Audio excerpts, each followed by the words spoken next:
Aku Rizal, lelaki 25 tahun, asal Medan. Aku memutuskan pindah ke Pekanbaru bersama istriku untuk mengelola kebun sawit yang baru kami beli. Sebagai pengantin yang masih baru, kami punya mimpi memiliki ekonomi yang mapan di kemudian hari. Sebenarnya, kami merasa tak betah hidup di tempat ini. Kejadian berbau mistis kerap kami alami semenjak tinggal di perkebunan sawit. Tapi demi mimpi dan cita-citaku dan istriku, kami tetap bertahan. Sampai akhirnya peristiwa itu benar-benar terjadi, menghancurkan semua mimpi beserta hidupku.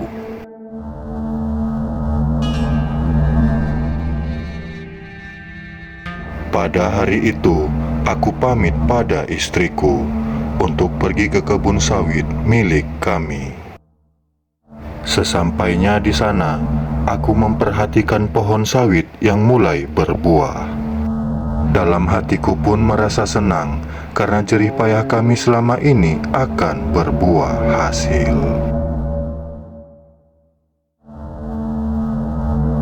Tapi entah mengapa, semakin jauh aku melangkah, semakin aneh pula suasana di tempat aku berada.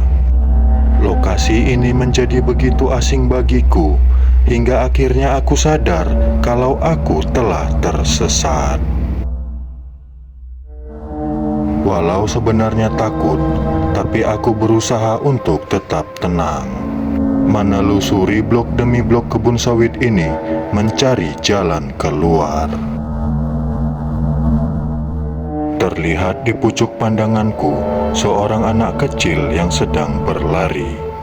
Berharap bisa menunjukkan jalan keluar, aku pun mengejar anak kecil itu sambil berteriak memanggil.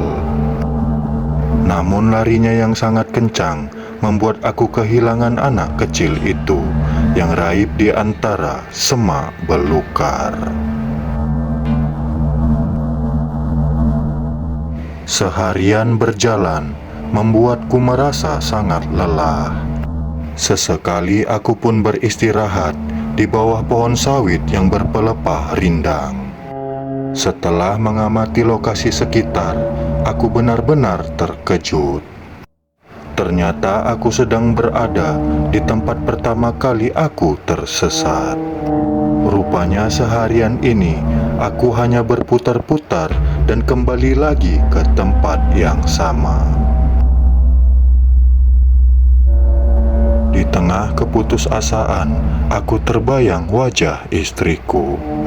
Namun bayangan itu buyar saat tiba-tiba aku mendengar suara keramaian. Tanpa pikir panjang, aku pun langsung mencari sumber keramaian itu.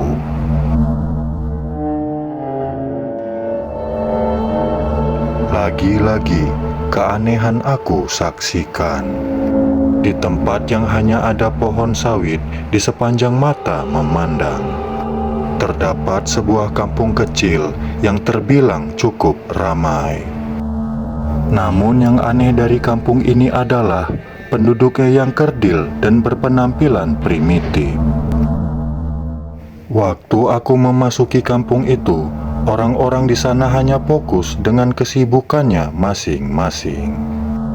Seakan tak memperdulikan, atau mungkin mereka tak menyadari keberadaanku. Sampai akhirnya aku dikejutkan oleh sebuah tangan yang menepuk punggungku. Ternyata itu adalah seorang nenek dengan pandangan yang dingin.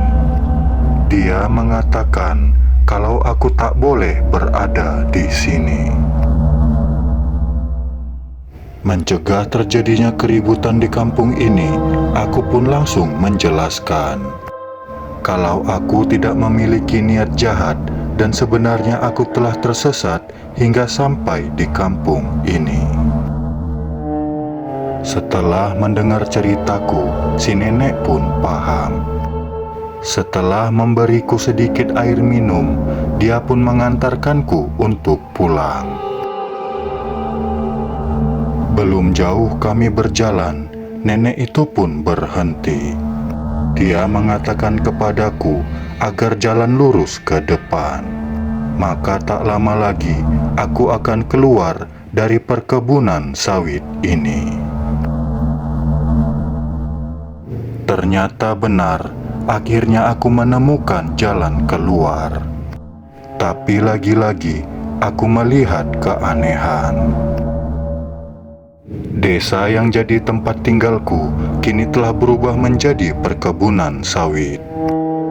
Rumah warga yang dulunya ramai kini hanya tinggal beberapa saja. Termasuk rumahku sendiri pun sudah tak ada lagi.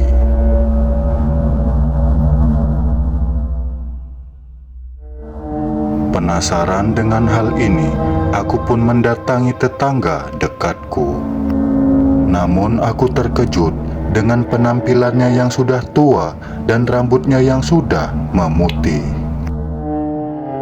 Dia mengatakan kalau aku sudah hilang selama 20 tahun. Istriku yang menyangka kalau aku pergi meninggalkannya telah menikah lagi dengan lelaki lain dan memiliki 3 orang anak. Dan kabarnya sekarang mereka telah tinggal di kota. Akhirnya aku sadar kalau selama ini telah tersesat di alam gaib yang memiliki dimensi dan waktu yang berbeda. Tak sampai 1 hari berada di alam gaib itu, ternyata di alam nyata aku telah melewatkan waktu selama 20 tahun.